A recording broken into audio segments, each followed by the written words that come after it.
Hello दोस्तों, आज की इस वीडियो में हम देखेंगे इंडियंस को यूएस स्टॉक मार्केट में क्यों इन्वेस्ट करना चाहिए और इन्वेस्ट करने के क्या क्या ऑप्शंस अवेलेबल है। सबसे पहले देखते हैं हम इंडियंस को यूएस स्टॉक मार्केट में क्यों इन्वेस्ट करना चाहिए। इसके 3 मेन रीजंस हैं। पहला रीजन है डाइवर्सिफिकेशन। यूएस स्टॉक्स में इन्वेस्ट करके आप अपने पोर्टफोलियो को डाइवर्सिफाई कर सकते हैं और रिस्क को मिनिमाइज कर सकते हैं।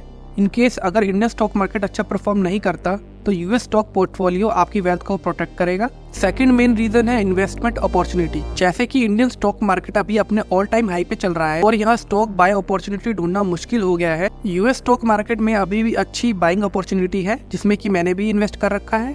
थर्ड और मोस्ट इम्पोर्टेंट रीजन है यूएस डॉलर एप्रिसिएशन।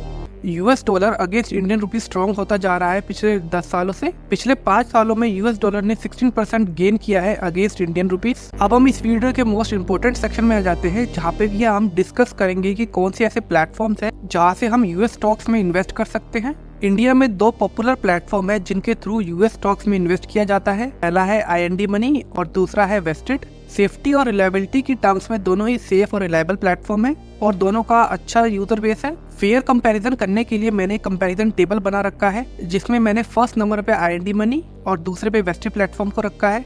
अब हम 1 बाय 1 ईच पॉइंट को डिस्कस करेंगे। आप इस वीडियो में लास्ट तक बने रहना ताकि आप दोनों प्लेटफॉर्म के प्रोज एंड कॉन्स जान पाओ और एक कंक्लूजन बना पाओ कि आपको किस प्लेटफॉर्म के थ्रू यूएस स्टॉक्स में इन्वेस्ट करना है। पहला पॉइंट है यूएस पार्टनर्स। दोनों ही प्लेटफॉर्म्स का ड्राइव वेल्थ यूएस पार्टनर है।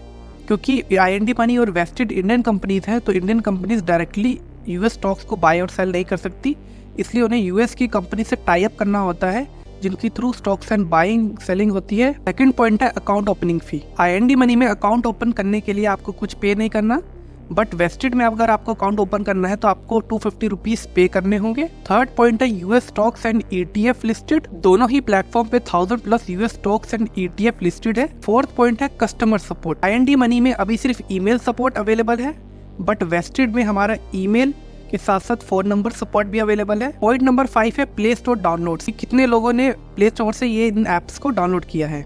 IND मनी पर 1 मिलियन से ज्यादा लोगों ने भरोसा किया है और वेस्टेड पर 100K यूजर्स ने भरोसा किया है। अब बात करते हैं प्ले स्टोर रेटिंग की। IND मनी की प्ले स्टोर रेटिंग 4.4 है और वेस्टेड की प्ले स्टोर रेटिंग 4.0 है। अब बात करते हैं इंश्योरेंस कवर की। जैसे कि इंडिया में DIGC 5 लाख तक का इंश्योरेंस कवर प्रोवाइड करता है against bank FD and saving account, उसी तरह SIPC 5 लाख यूएस डॉलर का इंश्योरेंस कवर प्रोवाइड करता है against US stocks. In case IND money, Vested और ड्राइव वेल्थ कंपनी बंद हो जाती है फिर भी हमारा जो पैसा है वो सेफ है। नेक्स्ट पॉइंट है ब्रोकरेज फी। IND मनी में हमारा 0.15% ऑफ डिपॉजिट ब्रोकरेज फी लगती है और वेस्टेड में हमारी 0.20% लगती है। अब बात कर लेते हैं प्रीमियम प्लान्स। IND मनी में हमारा कोई प्रीमियम प्लान्स अवेलेबल नहीं है, बट वेस्टेड में हमारा प्रीमियम प्लान्स अवेलेबल है जिसके लिए हमें 4500 रुपीज़ पर ईयर पे करने होंगे, जिससे कि हमारी ब्रोकरेज फी रिड्यूस हो जाएगी फ्रॉम 0.20% टू 0.10%। नेक्स्ट पॉइंट है हमारा SIP। दोनों ही प्लेटफॉर्म पे SIP अवेलेबल है। IND मनी पे मंथली SIP अवेलेबल है एंड वेस्टेड पे हमारी वीकली एंड मंथली दोनों SIP अवेलेबल है। नेक्स्ट पॉइंट है हमारा fund adding charges. IND money ने फेडरल बैंक से पार्टनरशिप कर रखी है जिसकी वजह से फंड एडिंग चार्जेस जो है वो 0.75% ऑफ डिपॉजिट रहेंगे, जिसकी की जो मैक्सिमम कैप है वो हमारी ₹1000 है। अगर हम अदर बैंक के थ्रू फंड ऐड करते हैं तो उसके लिए एडिशनल बैंक चार्जेस लगेंगे। वेस्टेड ने एक्सिस बैंक के साथ पार्टनरशिप कर रखी है। अगर हम अपने फंड एक्सिस बैंक के थ्रू ऐड करते हैं तो उसमें हमारे 0 चार्जेस लगेंगे और वहीं अगर हम अदर बैंक्स के थ्रू ऐड करते हैं तो हमें एडिशनल बैंक चार्जेस देने पड़ेंगे। अब बात करते हैं विड्रॉल चार्जेस की। अगर हम फेडरल बैंक के थ्रू विड्रॉल करते हैं तो हमारे कोई चार्जेस नहीं है। अगर हम अदर बैंक्स में विड्रॉल करते हैं तो हमारे $5 पर विड्रॉल चार्जेस लगेंगे। वेस्टेड ऐप में हमारे $5 पर विड्रॉल चार्जेस लगेंगे।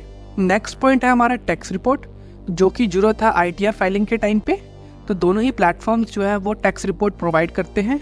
नेक्स्ट पॉइंट आ जाता है हमारा एक्सटेंडेड आवर्स ट्रेडिंग। दोनों ही प्लेटफॉर्म्स हमारे एक्सटेंडेड आवर ट्रेडिंग प्रोवाइड करते हैं।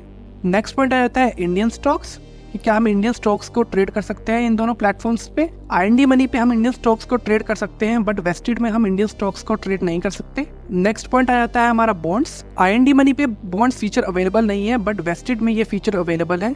इन सारे पॉइंट्स को डिस्कस करने के बाद हम आ जाते हैं कंक्लूजन पे कि हमें किस प्लेटफॉर्म पे इन्वेस्ट करना चाहिए। अगर आप इंडियन एंड यूएस स्टॉक्स दोनों में इन्वेस्ट करना चाहते हैं तो आप IND मनी के थ्रू इन्वेस्ट कर सकते हैं। और अगर आप सिर्फ यूएस स्टॉक्स और बॉन्ड्स में इन्वेस्ट करना चाहते हैं तो आप वेस्टेड के थ्रू अपनी इन्वेस्टिंग जर्नी स्टार्ट कर सकते हैं। अगर आपको कोई भी डाउट्स या क्वेरीज हैं रिलेटेड टू यूएस स्टॉक्स तो आप कमेंट सेक्शन में पूछ सकते हैं। अगर ये वीडियो ने आपकी लाइफ में कुछ वैल्यू ऐड किया है तो आप इस वीडियो को लाइक कर सकते हैं और चैनल को सब्सक्राइब कर सकते हैं, और इस वीडियो को अपने दोस्तों के साथ ज़्यादा से ज़्यादा शेयर कीजिए ताकि वो भी अपनी फॉरेन इन्वेस्टमेंट जर्नी को स्टार्ट कर सके।